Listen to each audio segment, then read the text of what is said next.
This is Austin with Palmer Johnson Power Systems, and today I'll be discussing how to identify a Carraro axle or transmission that no longer has a spec tag. It's certainly not ideal, but it does happen where you go to identify your Carraro unit and the spec tag is gone. It was ripped off or whatever the case, it is no longer there.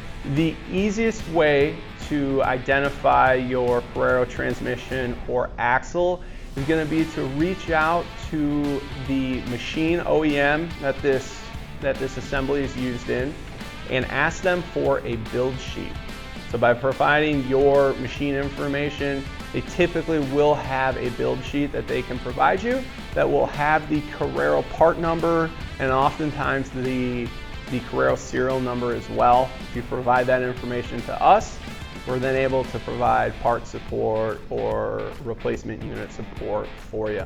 If for whatever reason you're unable to get that build sheet from the machine OEM, the last resort, this is going to be a longer process, but the last resort is to take pictures of that complete Carraro assembly. Please provide pictures of the casting numbers, any stamp numbers on internal gears.